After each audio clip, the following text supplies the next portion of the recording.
and welcome to the Royal Beat Book Club with me, Kate Thornton. In this series, we look at the very best royal books in print and peruse the pages to find the ones that truly deserve a place on your bookshelf. And in this episode, we're returning to a title that holds the world record as the Guinness World Record fastest-selling non-fiction book of all time. It is Prince Harry's memoir, Spare. The paperback edition was released last week, giving us the perfect opportunity to look back at the controversial, intimate and deeply revealing stories that make up this memoir.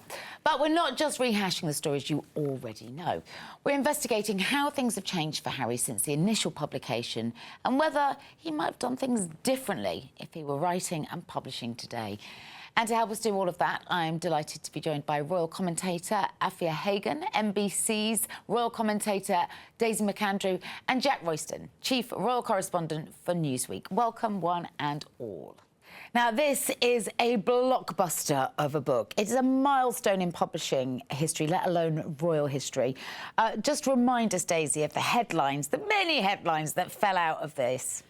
There were so many big headlines, whether it was about Harry's dislike and distrust of Camilla, whether it was about how he felt about the death of his mother and what he believed in the years following that, his relationship with Charles, of course, and most dramatically those stories of, you know, fights, physical fights and verbal fights with his brother William, what he thought, what Meghan really thought of Kate, how Kate really behaved. I mean, the stories just kept coming. And then I've been rereading it, and some of the stuff we forget is how intimate, and I don't mean, you know, we might get onto some of the really intimate stuff, but you know, just the sense that you're getting a real inside peek into the royal family, and you know, Charles's teddy bears and Diana's favourite pudding, and you know, Harry's love of opal fruits, whatever it might be. It's just peppered all the way through with stuff that sounds authentic and sounds like you're really getting a proper look behind the curtains. It is a book you can afford to read time and time again. However, if you're buying the paperback, does it contain any new chapters, any new content whatsoever, Jack? There is absolutely nothing new. I've seen some journalists and news organisations try to kind of do their level best to imply that there's something new in there, but there absolutely isn't, which I think is a really interesting decision in and of itself, because obviously, usually when you release the paperback, you stick another chapter in. There's so much he could have updated. You know, the book... Does he need to, though? Well, this is it. I think a decision was made that it was probably a better idea not to not update it, because obviously it did cause a huge amount of conflict within the family. It also, immediately after it was published, they had a bit of a crash in their popularity in America, which they have pretty much recovered from. Harry and Meghan, you mean? Harry and Meghan did. We did polling immediately before and we did polling immediately afterwards, and there was a big slump. So they have recovered in the interim, but if they were to dig up a whole load of new royal conflict and drama based on the things that have happened since the book came out, then that potentially could, again, cause people to feel that they were repeatedly going back to this same subject. Do you think that the landscape has changed a lot as well? The landscape definitely has. I have a sneaking suspicion that Harry never wanted to update it, because they did Netflix, which was, you know, it was about 6 hours, and then after that, the Spare came out immediately afterwards, and it was a huge amount of content. It was kind of overwhelming, especially alongside interviews that Harry was giving. So I think after that, there was this briefing that came out that basically they were turning their back on look-back projects, and they wanted to look to the future now. There were stories being published in big, high-profile American magazines like Variety, saying it was time for Harry and Meghan 2.0, and they needed to move on from reliving the past and reliving their royal exit and start showing America that they had something to offer that wasn't simply their royal status. So I think they're focusing on the future now, not the past. Well, also, they've got more books in the pipeline, right? This isn't a one-book deal. Well, it was a 4-book deal, wasn't it, from Penguin for both Meghan and Harry. But like Jack so rightly said, you know, Harry said it himself when he was on the press tour for Spare, look-back projects done. We're done with that. And, you know, he said in an interview, I think last year, that there was maybe another 400 pages or something that ended up on the cutting room floor that didn't make it into Spare. But he said, yes, there were 400 pages that were cut. He said, there are some things that have happened, especially between me and my brother, and and to some extent between me and my father, that I just don't want the world to know because I don't think they would ever forgive me. And so I think that was a really conscious decision that he made, that first of all, he stated last of the look back projects were done, but also to say I could have made it much worse than it was. Yeah. Like you could have heard about my other uses for 8 Hour Cream or another, you know, some more of my Read the book, you'll understand where we're going with that, but I'm not going to bring it up on television. So I think, you know, that was kind of a real sort of him drawing the line. It could have been worse, but it wasn't. So I think when it comes to this paperback edition, we shouldn't be surprised that it is pretty much exactly the same as the hardback edition, except it's lighter, and it's got a couple of pages of you know, praise for Spare in the front, and that's it. I think that's a really conscious decision that he made. When you think how well the original hardback did, there is a market there, and a lot of those people who read that book, if they had been promised a few more chapters of, you know, more juicy stuff, would have bought again. Yeah. Right before Christmas as well, Yeah, it would have been perfect timing. And if you actually look at the tail end of the book, it actually cuts off really before the Queen passes away, and they've clearly crashed an extra chapter in there, or some extra content in there about him losing his grandmother. So actually there's loads that they could have done from even before the Queen died. They could have filled in the gap, and then there's everything that came afterwards. Yeah. Do you think that the ill health of two close family members would have changed his decision to hit publish on this had we be looking at publishing Spared for the first time now, Daisy? I think it could have done, and I certainly think that that will have made him think twice and will have contributed to this decision not to put in the 400 extra pages that he cut back last time. And as Afua said, the implication that he has himself said that, you know, those stories would be so awful, I'd never be forgiven. Well, he hasn't been forgiven for these, you know, allegedly more moderate stories. So I think, yes, I think the fact that people now have so much sympathy for Catherine and for Charles, you know, with their cancers, that I think, you know, even Harry could read the room and see that it would be extremely unwise and probably unkind and unforgivable in most people's eyes if he went further now. I mean, if you look at the reaction to Spare when it came out, and the reaction to it, the positive and negative, you know, how the tabloids went for him after Spare came out. If you could imagine that in this context, with the background of the King having cancer, you know, Kate having had preventative chemotherapy this year, it was a no-go. An absolute, it would have been a no-go. Well, let's remind ourselves exactly why Spare caused such an uproar, starting with Harry's revelations about Prince William. The book depicts an incredibly complicated relationship between the two brothers. Since this book's been published, Jack, the brothers, as far as we know, have only been in each other's company twice. The coronation. Yep. And more recently, Lord Fellow's funeral. What do we know about how the state of play is between them? So the coronation passed by so fast that it's difficult to believe that Harry and William would have had any chance to speak. It was obviously a hugely busy time. He flew in, he was back on the plane before the events had even been wrapped up. So Harry really did not spend any time in Britain at all for the coronation. So that's that. I think the Was that lip service on his part? I think that it was concerns about his police protection arrangements, that he had police protection for the coronation and any events that he was invited to for the coronation and nothing else at all. And so he just literally would have thought, I'm not even going to stay, I'm just gone. This was when during the period when he was losing Frogmore Cottage, his UK base as well. And then the second event was the funeral of Sir Robert Fellowes, where all the noises coming out of the funeral have basically been along the lines that they didn't see each other, or that they didn't speak to each other. But I find it very difficult to definitively rule out the possibility that there might have been some contact between them beforehand. I think if you're William especially, and you're going to see your brother, and all of this has gone on, you know, all this has gone on in the past, I think you would want to just establish what the atmosphere was going to be like, and whether it was okay and safe to go, or whether there might be a scene and an incident. So I'd find it very difficult to rule out the possibility that they spoke and just didn't tell anyone. What about the possibility that they actually might be able to have conversations that none of us know about? Absolutely, 100%. Yeah, I mean, for You'd sure. hope. In fact, you would hope that we didn't know about it, because every time it gets leaked to us, it damages the relationship. Yeah. The vicar was one of the people who was saying they didn't speak to each other, but obviously that is about what happened in the room. Yeah. It doesn't mean. But also, put yourself in the vicar's shoes, right? A journalist comes up to you and says, "Did they speak?" It's easier to kill that story dead and say, "No, they didn't." Than, yes, but I'm not going to. Then you open up this whole world of supposition as to what do you think they said? Yeah, what was the body language? Yeah. All that and then sort of lip stuff. readers get involved. And he did actually say they left in quick succession. He did actually say they left shortly after one another, so it's not impossible. But it's extraordinary because, as I said, having a little reread of the book, you know, the big bits that we all remember, the dog bowl and being pushed, you know, having this fight between Harry and William, but actually from the first page, Harry's putting the boot in to William. You know, he's talking about, you know, being told about his mother's death, but he's all immediately saying, and I got the smaller half of the nursery, and there are all these tiny little, I hate this very, like, microaggressions peppered right the way through. Alarming constant resentments, you know, about William being the heir and him being the spare, and him feeling like he didn't, you know, get the sort of respect, and then talking about, you know, going to Eton for the first time and being unhappy, and William refusing to talk to him and saying, you know, I'm going to ignore you and pretend you're not my brother because, you know, you've got to kind of sink or swim. All the way through, it's the same story, and you can see how they ended up where they did end up.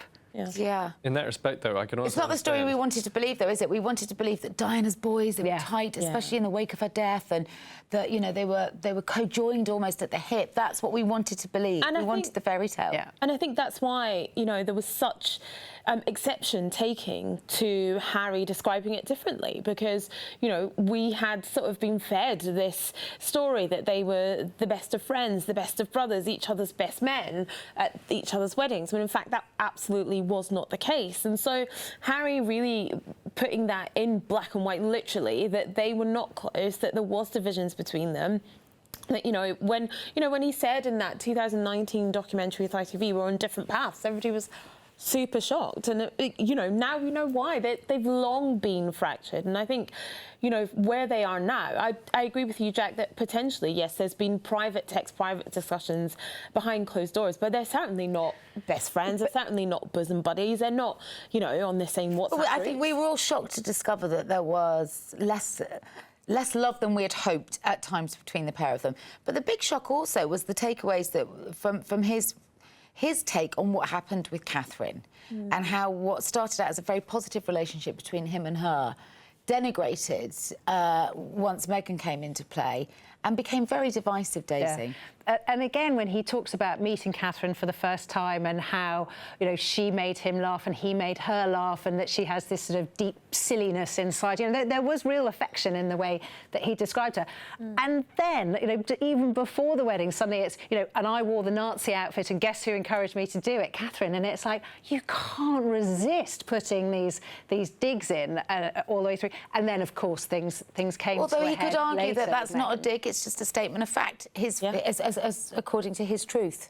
Yeah. That, you know... I suppose he wanted to share the blame on that one. He wanted to say, and it goes back as well to his case about William, is that he thinks that he was sacrificed so that William could remain the golden boy. But actually that moment, which shattered Harry's reputation, particularly in his own eyes, because I think actually the public forgave him a lot faster than perhaps he forgave himself. But his view is, well, William was there in the fancy dress shop and they were laughing about it. So why is he... But he was the only one who got the blame for it. Why am I being held accountable? Which is because a picture tells 1,000 words, and William wasn't in the picture, and neither was Kate. But that is, I think, the source of Harry's resentment on that particular point. He also completely flipped the narrative on what we thought had happened between... It sounds so ridiculous as grown adults discussing this. Who made who cry at the wedding rehearsal? I mean, every family has got a story like this, right? And most people go, oh, God, yes, do you remember that? But this has become huge, right? Yeah. And it remains something, we're still talking about it now. It's not what we expected. Suddenly, it wasn't Meghan's fault, it was Catherine's. According to Harry. And again, it is interesting, as you plot things through the book, this burning resentment has been there throughout Harry's sort of, you know, from being a teenager, and then suddenly, you know, it takes on a whole new life when Meghan's there.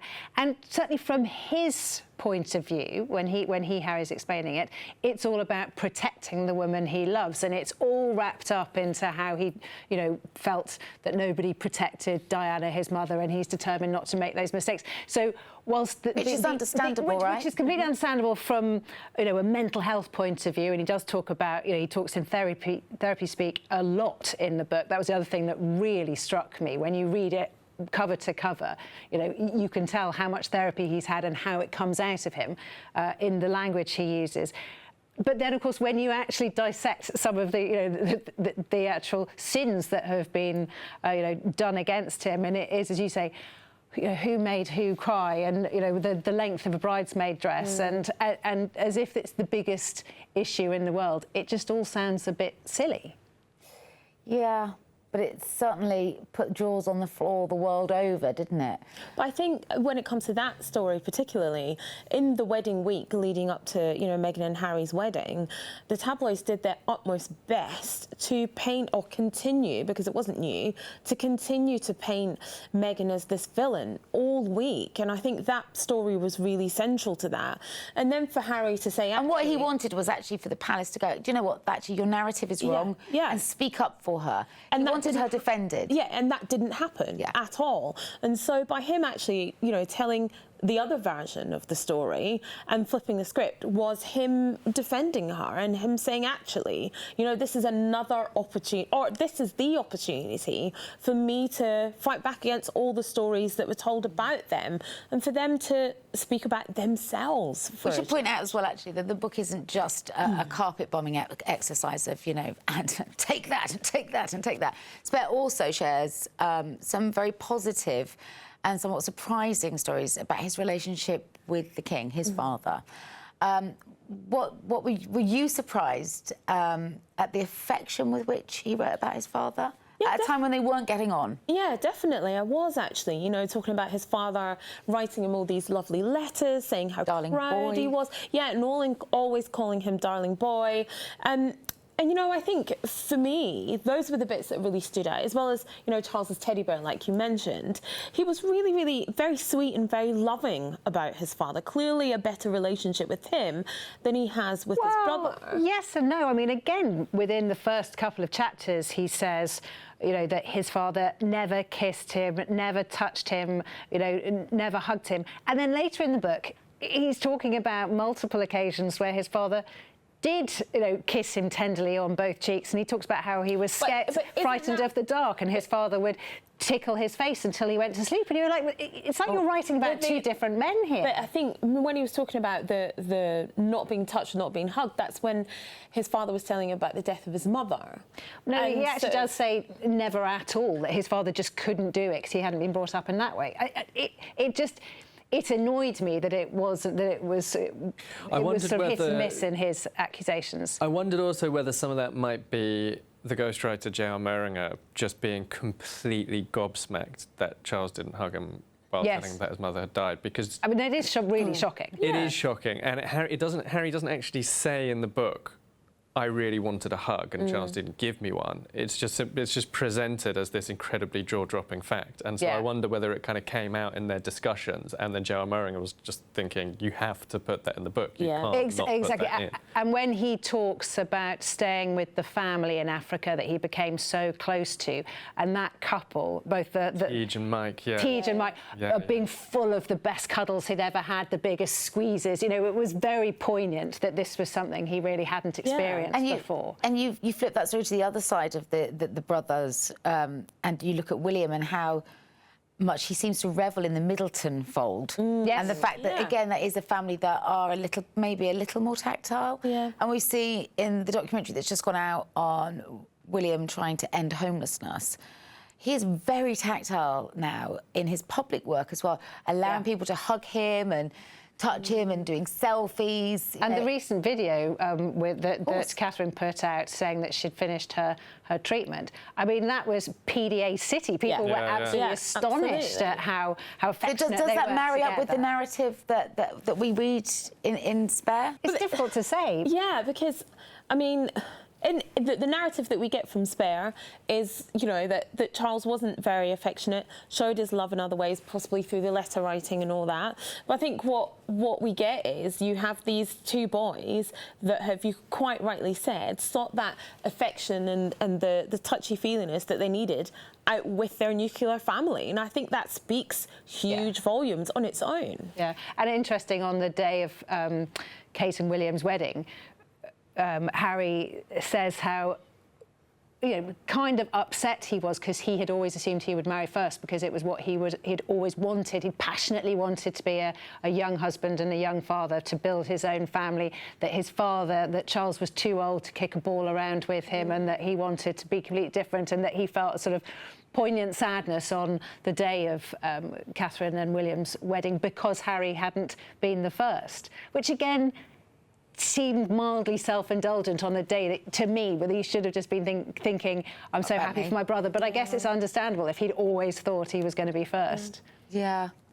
A huge part of Spare focuses on Harry's experience with the press, how it's been an ever-present force in his life, and now his quest to seek press reformation. But he also accuses his family, or certain family members, of working with the press, and special mentions go to his stepmother, the Queen Consort, Camilla. Were you surprised that he targeted her in the way that he did, or was she targeted? Yeah, I mean, she definitely was. He said that he was sacrificed on her PR altar.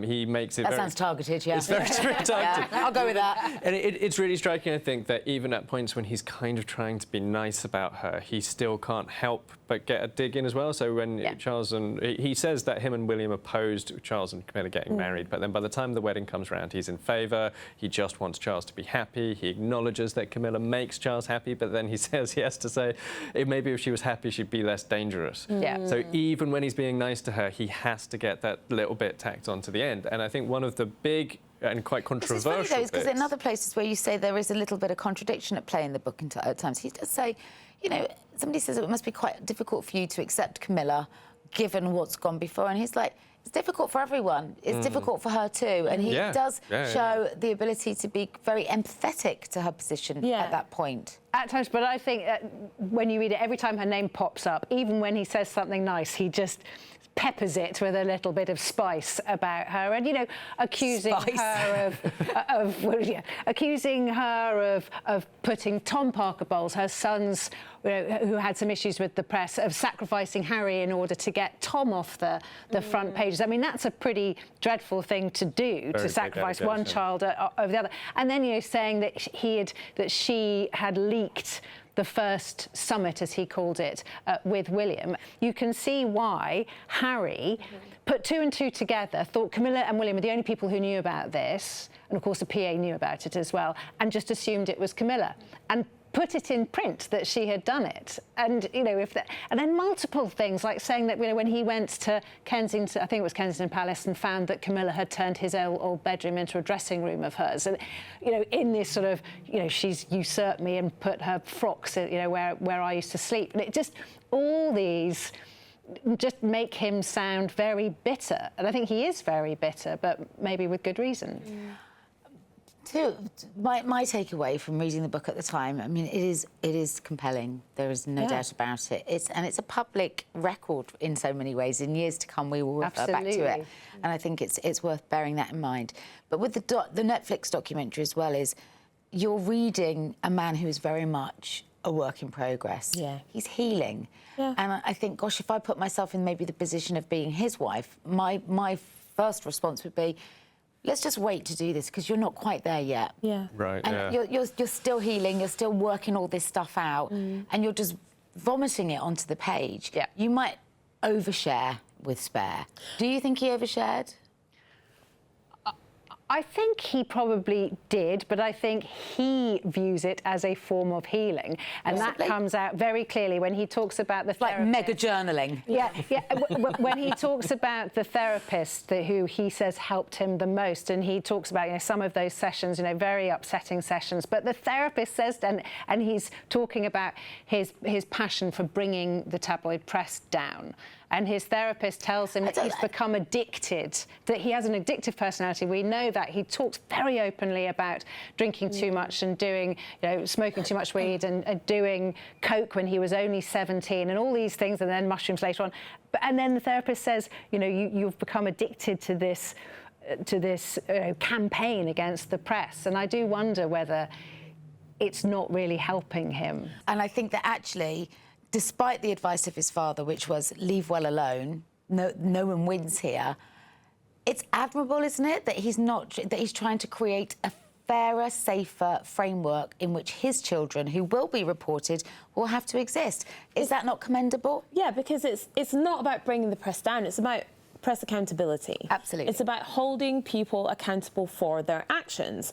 And there's absolutely nothing wrong with that, And I think, yes, he's definitely made it his life's work, his life's mission. We know that. Otherwise, we should all be welcoming accountability in the press. That's what this is all about, or that's what his actions in that field are all about. And I think we have to understand where it comes from. You think about his childhood, the way his mother was pursued, hunted, maligned, reported.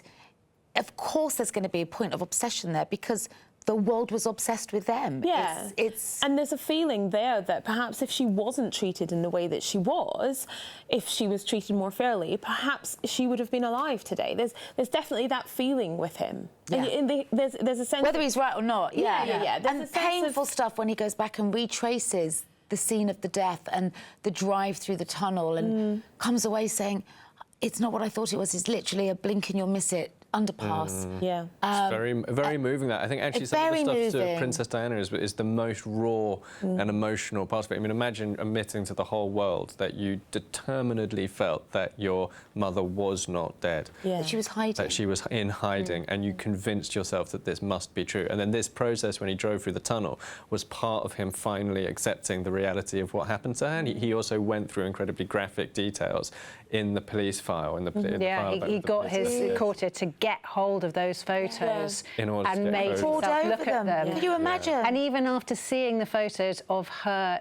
dead in the car, because she didn't look very injured, she looked very beautiful and very serene, he continued to believe that she was alive somewhere and that it was still, a fake death. And let us not forget, at the time that he's putting this book together, he's a new parent himself. Yeah. The loss of a parent becomes reframed in those moments when you're a parent yourself. You can't imagine leaving that child at such a tender age to deal with the world on their own or with just the one parent.